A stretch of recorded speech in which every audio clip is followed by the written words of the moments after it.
Last night, Ukrainian forces claimed to have hit yet another Russian arms depot. You've seen explosions before, but this one stood apart. In Kharkiv, 50 kilometers behind Russian front lines, a Ukrainian strike ignited a 5,000-ton ammunition depot, unleashing an energy blast equivalent to 10% of the Hiroshima bomb. The resulting fireball and secondary detonations sent shockwaves across the region, with witnesses describing the ground shaking for kilometers around. This was not a lucky shot. It was the result of weeks of drone surveillance, electronic warfare to blind Russian radars, and meticulous planning to exploit a narrow window of vulnerability. By the end of this video, you'll see how Ukraine's precision strikes have systematically dismantled Russia's logistics and command chain. To understand how a smaller force accomplished such a deep strike, we need to examine the layers of preparation and technology behind the operation. The precision behind the blast.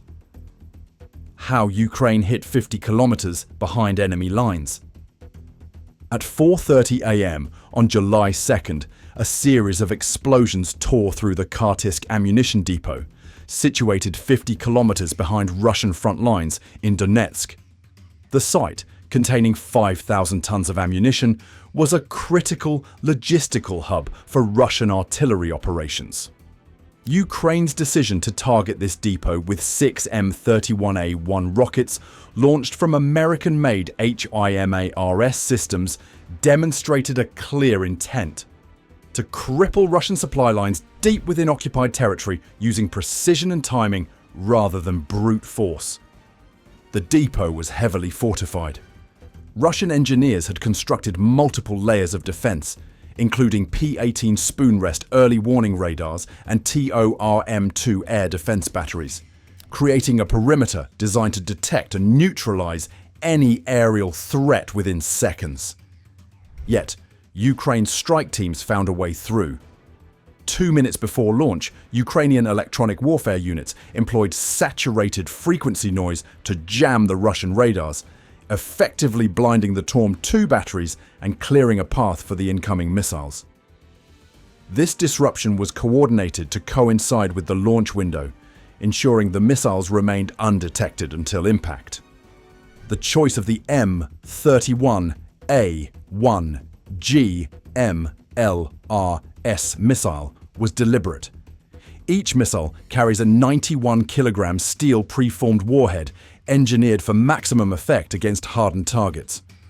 The warhead's fuse is programmed to detonate precisely 2 milliseconds after penetrating the structure, timed according to the targeting package. This brief delay allows the full force of the explosion to occur inside the depot, maximizing internal shockwaves. At Kharkiv, this feature triggered an immediate chain reaction. The initial detonation set off the detonators of stacked D-20 artillery shells, which in turn ignited Grad rocket cassettes and 220mm unguided missiles. The result was a cascading series of explosions that tore through concrete walls and steel supports, leaving the facility in ruins. The scale of destruction was evident not only in the devastation on the ground, but also in the data captured by remote sensors. Infrasonic monitoring stations operated by an American civilian satellite company registered pressure waves from the blast as far as 800 kilometers away. Visual evidence from drones and local observers showed a towering column of fire and smoke, with secondary explosions continuing for hours. The immediate loss of 5,000 tons of ammunition severely reduced Russian artillery capabilities in the region, disrupting planned operations and forcing a reassessment of supply routes. HIMARS launchers played a pivotal role in the success of the operation. Unlike legacy rocket artillery, these systems offer high mobility and rapid redeployment. HIMARS teams can fire and relocate before Russian counter-battery radars reacquire their position, minimizing exposure and maintaining the element of surprise. This mobility, combined with the extended range and precision of the M31A1 missiles, enabled Ukraine to strike deep into contested territory without risking its own assets to retaliatory fire. The effectiveness of the Kartisk strike was not solely the result of advanced weaponry or electronic warfare. It depended on careful coordination and a thorough understanding of the target environment. Every aspect of the operation, from the timing of the jamming to the precise programming of the warhead detonation, was synchronized to exploit a narrow window of vulnerability. The destruction of the depot sent a clear message about the reach and sophistication of Ukraine's military capabilities. Behind this strike lay extensive reconnaissance. Coming up next, the 3-week shadow, intelligence gathering that made the strike possible. The operation that enabled the Kartisk strike began with the 73rd Special Reconnaissance Group, whose intelligence campaign stretched back to late April. From the outset, this unit applied a layered surveillance strategy to decode the depot's true function and vulnerabilities. UAVs provided persistent overhead monitoring, capturing patterns of heavy truck traffic and mapping the steady flow of ammunition shipments into the facility. These flight logs revealed that Kartisk was not a routine storage site, but a central node in Russia's supply chain, feeding artillery positions across the Donetsk front.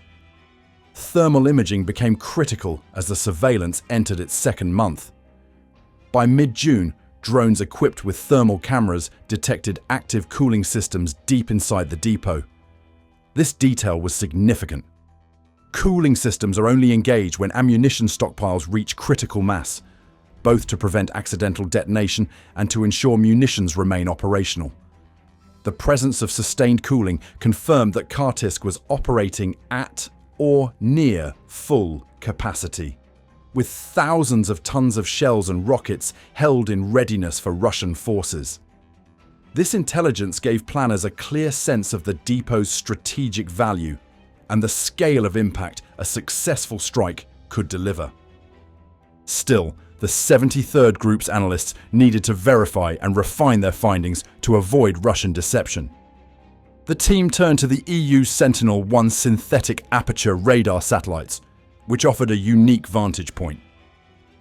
Radar imagery from Sentinel-1 revealed intense reflections beneath the depot's roof, evidence of dense metallic stockpiles and heavy machinery. This data, cross-referenced with visual feeds from UAVs and thermal signatures, eliminated the risk of striking decoys or empty buildings. The intelligence fusion process produced a detailed map of the facility, highlighting not just the location of munitions, but also the arrangement of load-bearing walls, corridors, and potential weak points. As the targeting window approached, analysts focused on maximizing the strike's effect. The timing of the attack was calculated to minimize ionospheric turbulence, which can disrupt the guidance of precision munitions. Launching at 4:30 a.m. ensured optimal missile accuracy. Reconnaissance also confirmed that Russian personnel activity was at its lowest during these pre-dawn hours, reducing the risk of early detection or intervention. This careful selection of timing was not a matter of convenience, but a necessity for achieving the desired outcome. The final targeting package drew on all available intelligence streams. By fusing UAV surveillance, thermal imaging, and radar data, analysts pinpointed structural weak points in the depot so that each HIMARS rocket would trigger a chain reaction of ammunition cook-offs. The aim was not only to destroy the ammunition, but to collapse the facility's internal structure, maximizing secondary detonations and rendering the site unusable. This approach required absolute precision. Every warhead had to strike its assigned target zone, and every detonation had to contribute to the cascading destruction of the depot's contents. When the order came, the execution was swift.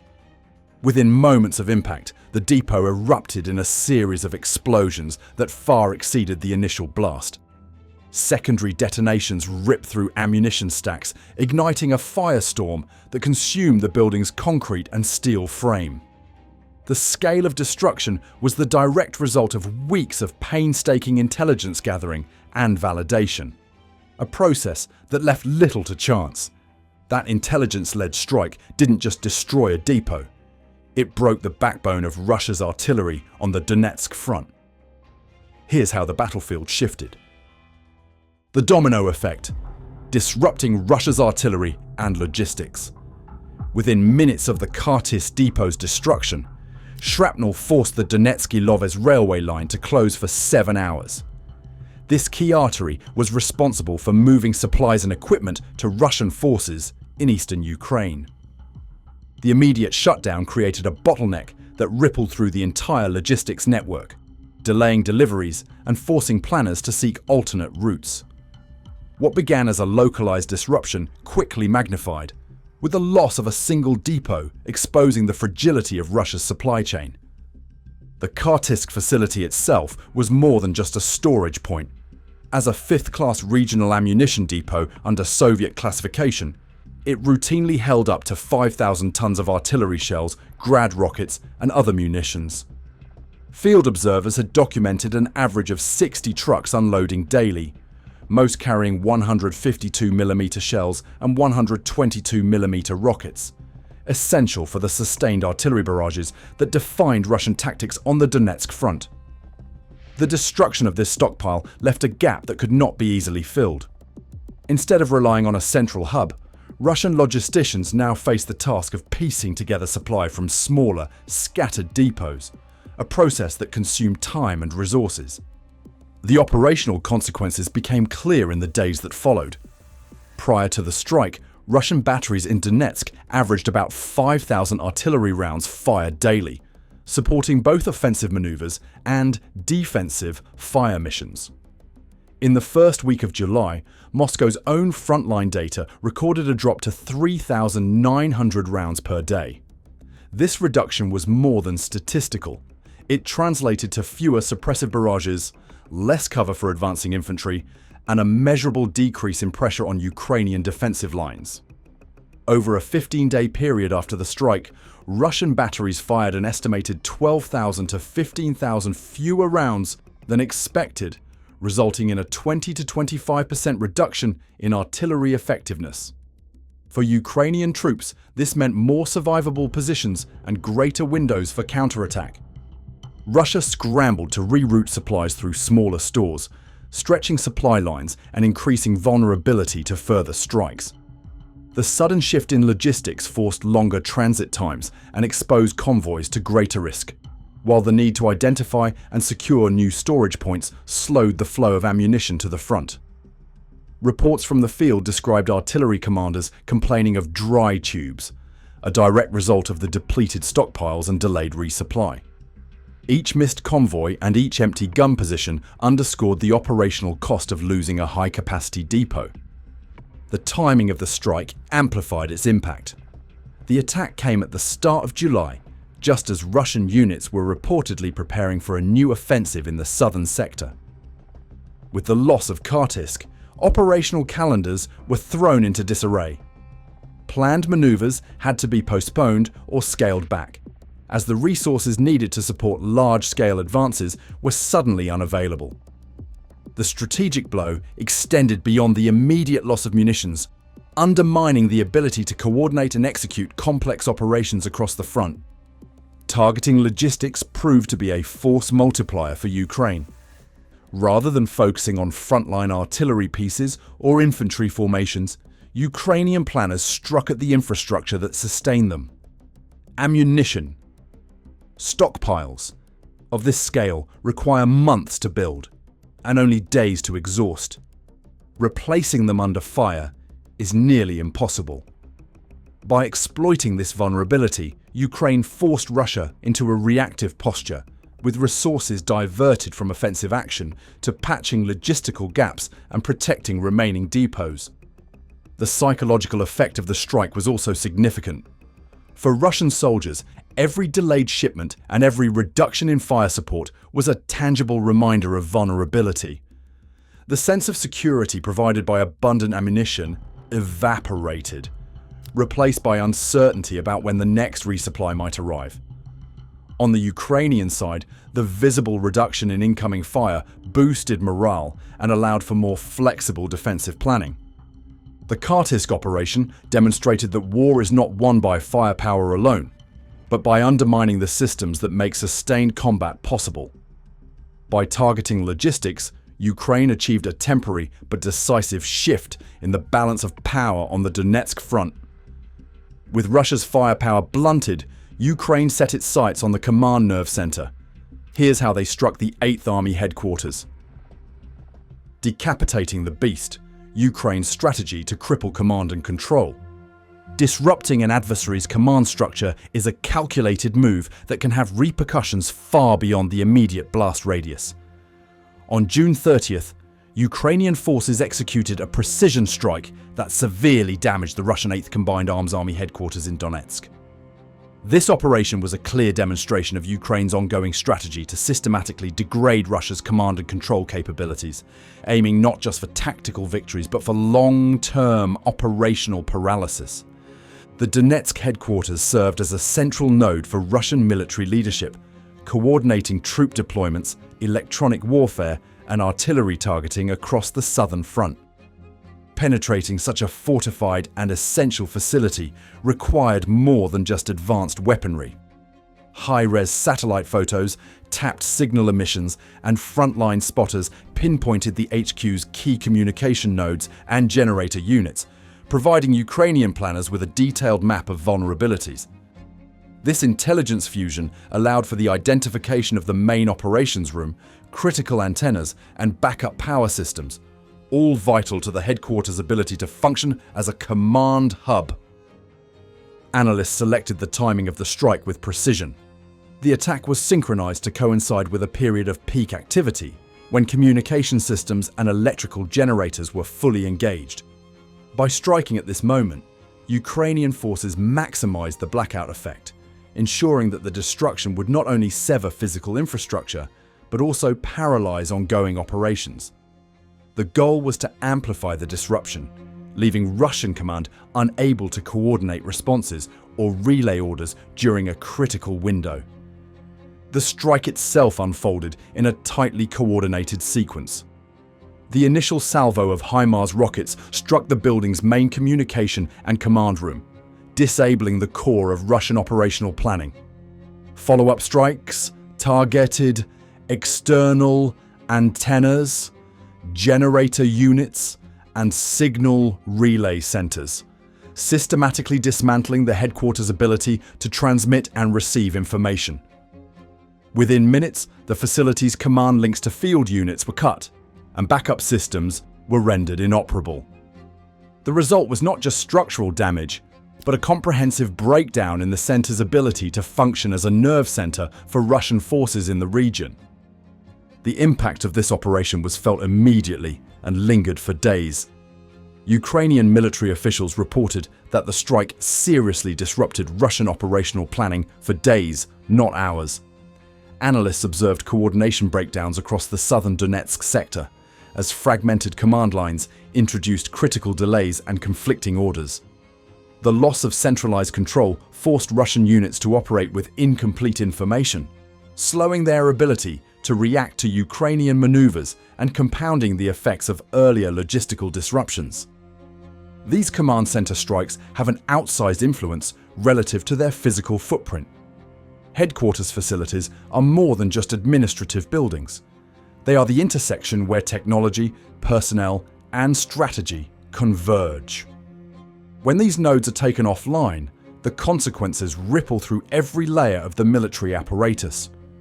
Artillery crews receive delayed or contradictory fire missions, drone operations lose real-time oversight, and logistics networks struggle to adapt to shifting priorities without clear direction.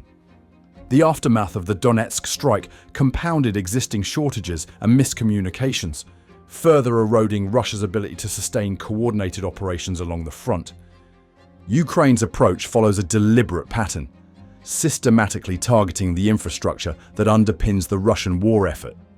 Each successful attack on a command or logistics hub chips away at the adversary's ability to wage modern, coordinated warfare. The strike on the 8th Combined Arms Army headquarters was not an isolated incident, but part of a broader campaign to degrade Russia's capacity to plan, adapt, and respond. By knocking out this C2 hub, Ukraine didn't just shatter a building, it forced Russia to fight blind on multiple fronts. This methodical dismantling of command and control underscores a shift in modern warfare, one where precision, intelligence, and innovation can change the balance of power. The conclusion of Ukraine's recent operations is clear. Systematic, intelligence-driven strikes can erode even the most entrenched military power. The destruction of the Kartisk ammunition depot and the severe damage to the 8th Combined Arms Army headquarters highlight a strategy that targets the backbone of Russia's war effort. With 8,000 shells a day and thousands of drones rolling off production lines, Ukraine is rapidly scaling its industrial war capacity, creating a stark contrast with Russia's stagnation. As Ukraine's deep strike campaign dismantles logistics and command, the conflict edges closer to a strategic tipping point, one that may determine the future of the war. If you found this breakdown insightful, hit subscribe for more in-depth analysis of modern warfare tactics.